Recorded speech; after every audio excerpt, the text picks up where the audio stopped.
You want to learn how to administer your Fabric environment. In this video, under just 30 minutes, you will learn how to administer your Fabric environment, all the security and governance key concepts, inbound protection, outbound protection, how you can set up conditional access policies, how you can set up workspace level permissions, admin, contributor, member, viewer roles, how then you can set up item level permissions on your lakehouse, data warehouse, semantic models, which could include permissions for read all data, or build permissions, and how to set up further granular engine level permissions using grant, deny, revoke, all the syntax for the commands, how you can also implement row level security using predicate function and update security policy, and you also column level security and dynamic data masking.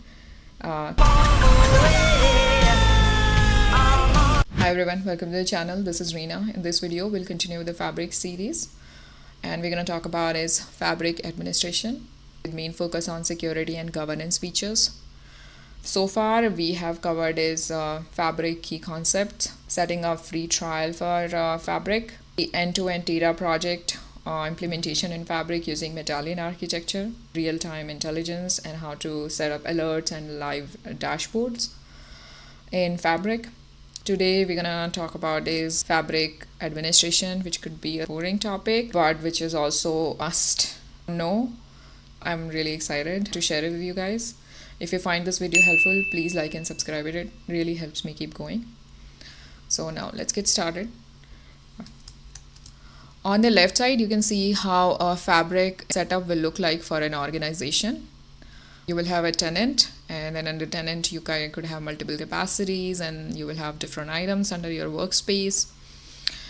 And to administer this whole environment, you should have knowledge of Fabric architecture, Fabric security and governance features. What are the analytic capabilities so that you can customize and configure the platform? Deployment and licensing options for users and for capacities to meet the computational resources for your organization. Monitoring and optimization so that it doesn't cause any security issues. Monitoring and optimization for you don't have any refresh failure or long queries running. So yeah, all that fun stuff. Okay, so first we'll just have a quick overview of Fabric architecture. Fabric sits on top of the OneLake, which is a one storage solution. It's a unified SaaS data platform, software as a solution. Unifying is workloads, your storage, that is OneLake, so you don't have your data sitting in different silos and then connecting with different teams to use that data within an organization. All your different compute engines, whether it's T-SQL, it's PySpark, or it's KQL, you have all that in Fabric. So you don't have to set up different tools to get the stuff done. And then you have governance with the use of Microsoft Purview integrated into the Fabric. And then you have all these different workloads where you can ingest the data, then process this data, store this data in data warehouse or lakehouse, and then use that data for data science, forecasting, or real-time intelligence, and build reports on top of that for business leadership. And you can also integrate partner or industry solutions. Okay, so first, when you set up a Fabric environment, you need to understand these key concepts. What is a tenant? So on the left side, when a company starts setting up the environment, you have an organization. For example, we worked on a shopping mart project in my last video. So the company will first set up is a tenant, organizational tenant. Usually it is just one tenant, but there could be more. So tenant is the top level container, which is aligned with the Microsoft Intra-ID. That is where the OneLake sits. It's a root of OneLake. Then under the tenant sits the capacities. There could be one or more capacities. Capacity is basically what is the computational power or resources your tenant has, and they are allocated via FSQs or trial. And then you have is domains. Domains is just logical grouping of workspaces. For example, it's like at department level. If a department want to handle a data in multiple workspaces, so you can create a domain. We'll see all that. You could have no domain, you could have just straight workspaces after that. So workspace is where it's a container which will consume all the capacity, where all the items will sit, and you can have access control over it. Usually there are one or many workspaces within a capacity, and then under the workspace are all these items, which could be your lake house, data warehouse, pipeline, event stream, live dashboard, event house, all that fun stuff. So if you start administering your work fabric environment, you should be aware of all these key concepts. Tenant, capacity, domain, workspace, and items. I have talked about all the other topics in my previous videos, but domain is something we are covering first time here. It's just a logical grouping of workspaces, and it's one of the most common uses is when you want to group a data by a business department. So it makes it possible for departments to manage their data according to their specific regulations, restrictions, and needs.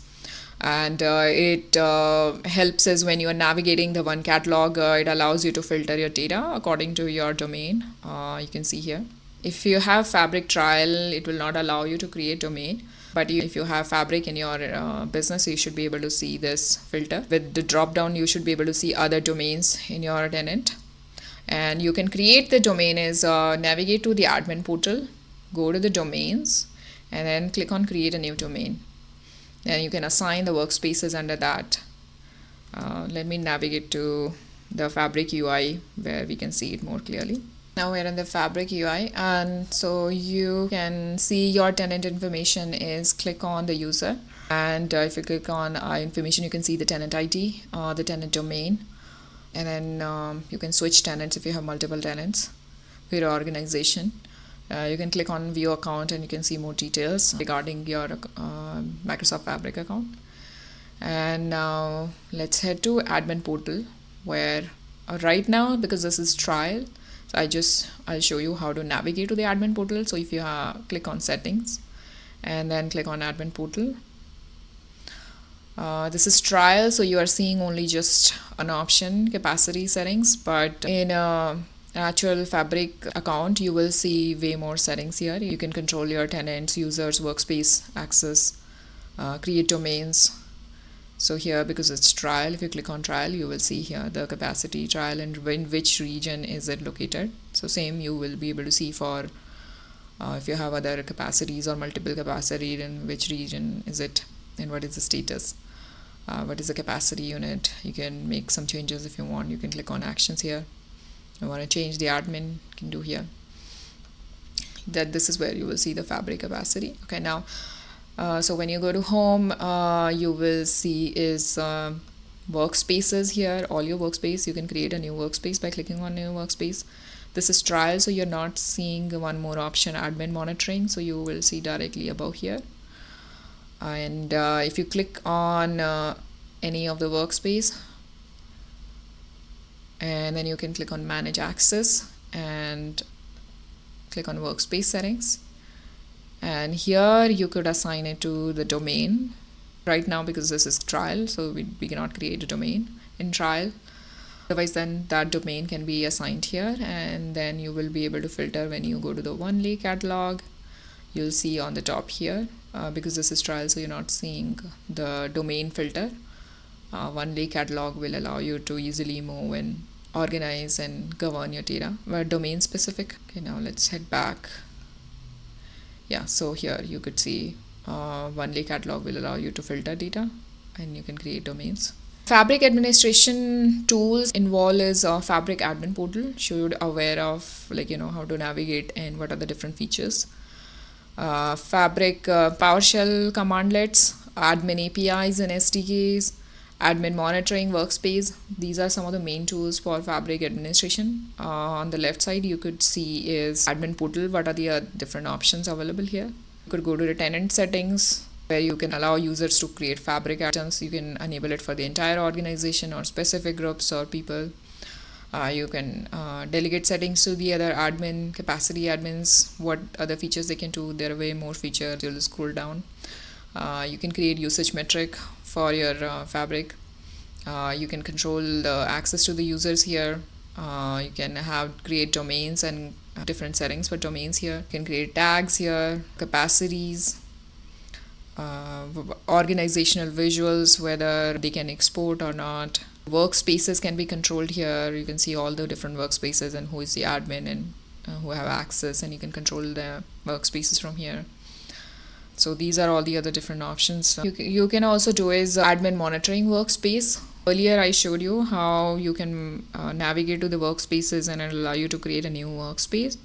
And on top of that, you will see an admin monitoring. In trial, you will not see this option, but if you click on here, you will create you a report, admin monitoring, feature usage and adoption report, which will include all your workspaces, capacities, as you can see. You can filter this report by capacity, workspace, and what is the operation, user type.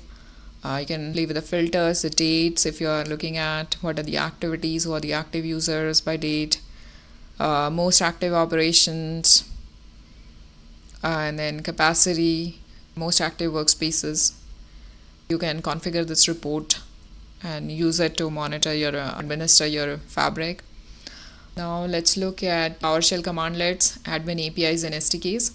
So PowerShell commandlets are basically pre-built PowerShell functions with a very simple verb noun syntax. They are mainly used for common admin tasks, automating them. REST APIs are HTTP endpoints, which are for exposing Fabric services, and these are mainly used for cross-platform integration or CI/CD pipelines. You have software development kits, which are mainly code focused. They are code heavy because they are language native libraries, which could be in Python, JavaScript, and they wrap Fabric APIs, and these are mainly used for embedding the app integration or more robust automation things you want to do. Here it's showing is all the different PowerShell commandlets. For example, if you want to get Fabric capacity, you want to create a Fabric capacity, delete a Fabric capacity, implement a local check name, or update a Fabric capacity, suspend. So all these operations you can automate is using PowerShell commandlets. Here it's showing you is the Fabric capacity. If you give the command in PowerShell get Azure Fabric capacity and provide the subscription ID, it'll give you all the capacities which are available for that subscription. The lower bottom half is showing the output of the command. And these are some of the links where you can find more PowerShell commandlets. Okay, now we will be mainly focusing on Fabric security in this video. So on the left side, you can see is this Fabric architecture when a user is signed in. And Fabric has 3 security levels, which are evaluated sequentially to determine whether user has a data access or not. And the order of evaluation is step 1 is once the user try to sign in through the browser or client application, which could be like Power BI desktop, it will send the request to the Microsoft Entra ID, check if the user can authenticate to the Azure identity and access the management services. And then step 2, it will then check if the user has access to the Fabric UI, and then it will load the web front end. It also sends the request to the metadata platform for your organization and backend capacity platform. Metadata platform resides basically in tenant home region. Backend capacity platform will be located in the capacity region where you have access. And third step, that the user can perform the action they have requested an item, which could be table or a file. In our previous step, we look at Fabric security architecture when a user try to sign in, where metadata platform and capacity backend platform actions, they happen through secured virtual network. And there the Fabric will expose private endpoints so that the user can receive the access from the users who are trying to sign in or services. These are mainly protected by secured rules for the private network, but if you want to enforce additional layers of protection, you can do that also. And for example, you may want your tenant to be accessible only to certain users, or only when other conditions like network location, device compliance are met. And this layer of protection, this is called inbound protection when someone is trying to sign into the fabric. The use cases could be involved. For example, if you want to make sure is anyone who is accessing fabric, they must be perform multi-factor authentication. For that, you can set Microsoft conditional access policies in Azure. On the top, it shows you in Azure portal, you can go and go to the Microsoft Entra ID, click on user security, and then you will be able to create a policy, conditional access policy here. Another use case scenario will be if you want to lock down your fabric tenant from public internet and you want to allow only from within your virtual network. For that, you can enable the private links at tenant level in Azure, and then you can block the public internet access through the admin portal. Tenant settings, go to the Azure. So if you go to the Microsoft Entra ID, and then if you go to securities, navigate to security, right now, and conditional access. So you have, this is a trial, so we do not see the option, it's grayed out for us, create new policy, but you can do that here if you want on additional layers of conditional access, like anyone who is trying to sign in, they should use a multi-factor authentication. Then we have is outbound protection, which is when you're trying to securely access a data which is outside of fabric. Maybe it's behind firewalls or private endpoints. Here we are listing what are the tools we will use and for different scenarios. For example, if you are trying to use a data source which is located on an on-premise network, then you should use as a on-premise data gateway. You need to install and set it up on a machine, so you need to manage that. But if your data is in Azure SQL DB and it needs to be using private endpoints, and you want to use Dataflow Gen 2, then you can use virtual network data gateway, where you do not have to install or manage infrastructure for that. Or if you want to connect to data sources which are in Azure, but instead of using Dataflow Gen 2, you want to use Spark Notebook to have access to that. For that, you can use managed private endpoints. And these can be available when you navigate to the workspace settings, and then you have an option of network security, and then you can create a manage private endpoints here. You can see that this is currently available for notebooks. So if your data is behind firewalls but it is on-premise network, you need to use on-premise data gateway. But if it is in Azure SQL DB and you want to use Dataflow Gen 2, low code, no code, you could use virtual network data gateway. If it is behind the data sources where you have access, but you want to use Spark notebooks, then use managed private endpoints, which can be managed through the workspace settings. Let me walk you through, and let's go to the workspace. Here, let's go to this workspace, and then click on workspace settings, and then here you should be able to see a network security option, and then you should be able to create a managed private endpoints for your notebooks and Spark job definitions. So this is all about inbound and outbound security. So we talked about, we had a third step, which is data security. Check if the user can perform the action they have requested on the item. So for that, third level data security, it has several building blocks which can be configured individually or together. So these mainly involve is workspace permissions, and then you could have item permissions, whether it's a lake house inside your workspace, whether it's a lake house, a warehouse, or a semantic model. And then you may not want to give the data access to the whole lake house. You may want to granular engine permissions, which could be granted using grant, revoke, and deny commands, or data level using row level security, column level security, or dynamic data masking. And on one lake, once you give it item level, it's given to the whole anything inside that item, so all the files inside the one lake they can see, but probably you don't want to control which file and they can access. So for that, you can use one lake data access control using role-based access control feature. It is in preview, so let's go through these one by one. Okay. First is Fabric workspace permissions, and which involve assigning a role to the user. Highest role is admin. They can view, modify, share, manage all the content and the data in the workspace, and they can also manage permissions. Members, they can view, read, modify, and share the data, the content in the workspace, but they cannot, add other admins or remove other admins. Contributor can view and modify the content, but they cannot share unless they have the reshare permissions. The viewer, they can view the content, read the data, but read all the data in the workspace, which could be multiple items, lakehouse, but they cannot modify it. This table here also summarizes these options. So viewer can only do is read the data. They can view all data in your workspace, whether it's a lakehouse, any item. And then contributor, they can modify the data, and they can create items, they can read this data. You can have members, and admins can do everything on the workspace. They can delete the workspace, they can add admins. Members cannot do that. And you can control workspace permissions is navigate to the workspace, click on manage access, and then here you could see all the different options. When you click on add people, you can see you can assign them as a viewer, contributor, member, admin. We can navigate to the workspace and then see that options. Okay, here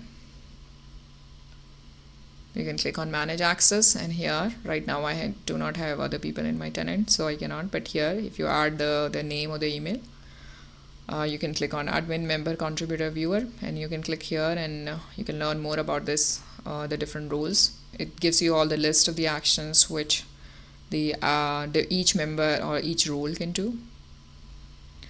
So be aware of that. Next is item level permissions. Here within the workspace, then you can navigate to each item. Here, for example, for lakehouse and warehouse, you can go to the warehouse, click on 3 dots. You can either use the manage permissions or click on share. Then this window will open up, which will ask is add the user name or email, and then you will have additional permissions. So if you uncheck all the options, that is no additional permissions are selected, it is a read permission. Basically they can connect to the SQL analytic endpoint, but they cannot query or read this data. If you click on read all SQL analytic endpoint data, which is equivalent to read data permission, they can read all the data in your tables and views in read only mode. If you give read all Apache Spark permission, which is equivalent to read all, they can also access the data which is stored in files or Delta Fargate file or any other files in your lakehouse, and it will give them complete access to files using Spark engine. So the first one is giving only read only access using T-SQL, and the second one gives access to files also, and they can use Spark. And the third one is build reports in the default semantic model, which is they will get build permission on the reports, and they can navigate to the OneLake catalog and build the Power BI report on top of that semantic model, or they can also connect to them in Power BI desktop and build report. You also have an option of notifying them by email. You can add additional customize a message. So this is for lakehouse and warehouse. For example, we are here. If you click on this lakehouse and click on manage permissions, you can see who right now has access. You can modify that, or you can also click on add user, and then it will give you all these options. You need to add email here. Let me show you how it looks different in warehouse. Let's go back to the workspace. We have a warehouse. Yes, we have a warehouse. Let's click on that. Click on manage permissions. Yeah. You have a slightly different, so monitor queries, monitor access, audit access, share granted, reshare permission. So these could be slightly different when you go, but read all OneLake data, and they can subscribe to events. Basically they'll have access to not just the tables in your data warehouse, also to the Delta Parquet files, and they can use Spark notebooks to read this data or modify. And then similarly could be different for other ones, slight differences, so you can navigate and see all that. And semantic model, let's Semantic model. If you click on this for the semantic model, click on settings, manage permissions, and you can click on add user. Yeah, you see it's slightly different. You can allow the users to modify this data, or you can allow them to share this semantic model with others, or you can allow the recipients to build the content on this data or any associated data with this semantic model and send them an email notification. So these are all the item level permissions. This is for lakehouse and warehouse. And as I already showed you for the semantic model, how you can navigate. And then you can also further give grant granular permissions on the object. For example, you may not want to give to all the tables or all the stored procedures in your data warehouse, and you want to control the permission. So you can use this grant, deny, and revoke tsql commands for your tables and objects. Syntax will be use grant, give the permission name, on, object name, and to the user. So this is a syntax, which is same syntax for deny and revoke. And a permission name could be like, for example, you want to give them grant execute on, for example, a stored procedure to this user, so this particular user can execute. Or you can deny that this particular user cannot execute this stored procedure. So or you want to revoke an existing permission, you can do that also using the revoke.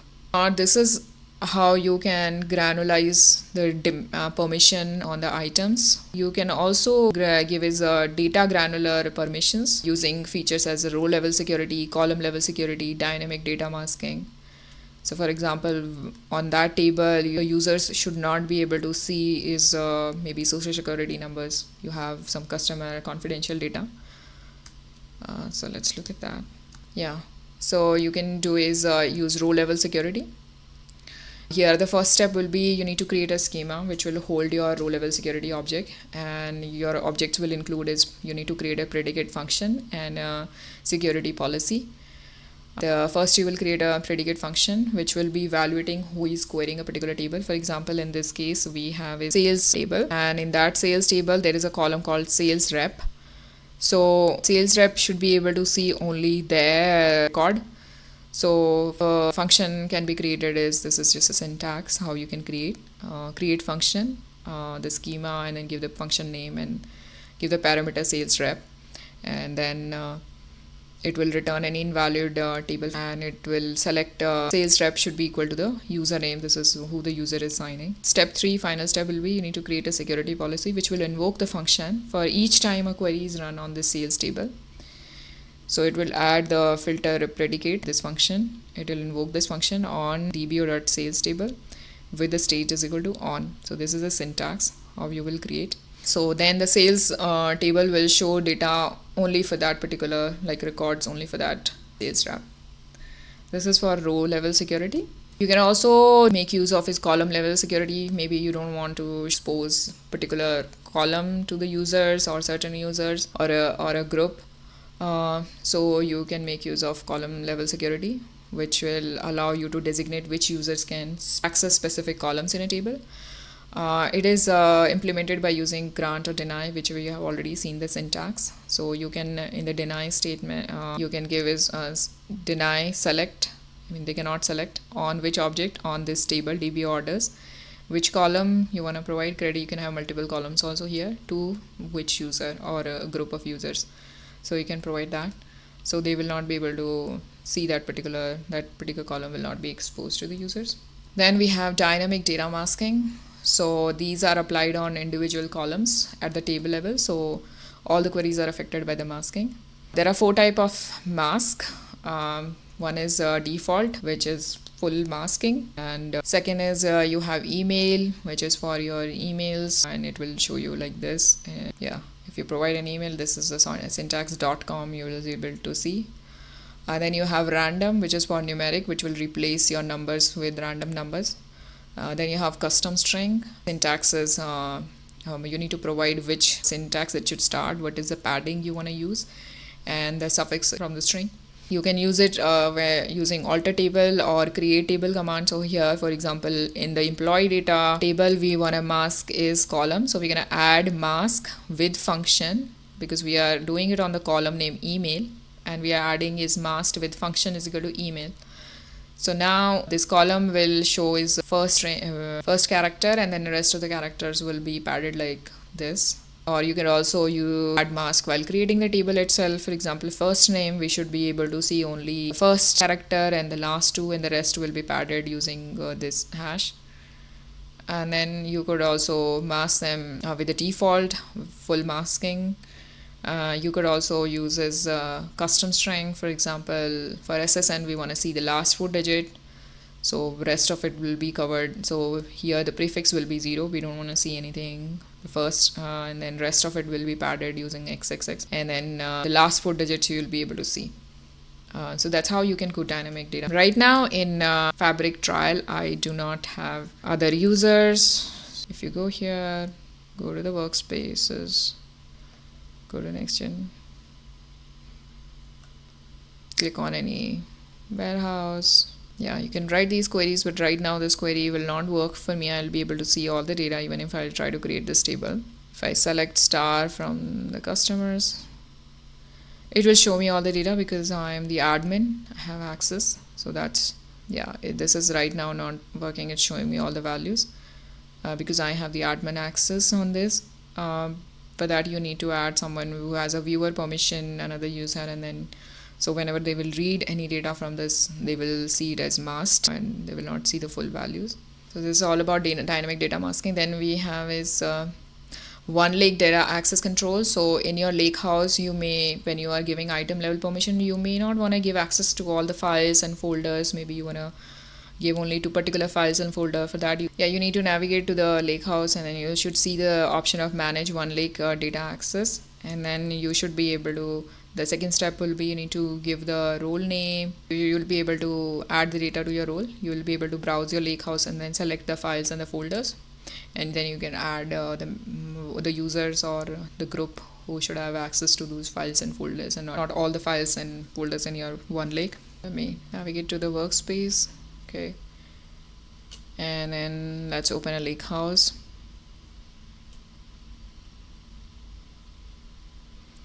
And now here you can see this option, manage one lake data access. Yeah, so here you can click on creating a new one, and you can select it. Right now I do not have files, and I do not have users, so I cannot configure this, but yeah, this is how it can be done. You can grant it to specific groups or users. In this video, we talked about how you can administer security and governance features for your Fabric tenant. What are the key concepts you should be aware? What are the different levels of access? Workspace level access, item level access, and granular engine level access, which can be configured using deny, grant, or revoke. And then we also saw how we can implement further data level access using row level security, column level security, dynamic data masking. We saw all the codes and the steps for that. I hope you found this video helpful, and if you do, please like and subscribe it. It really helps me keep going. Until then, see you next time.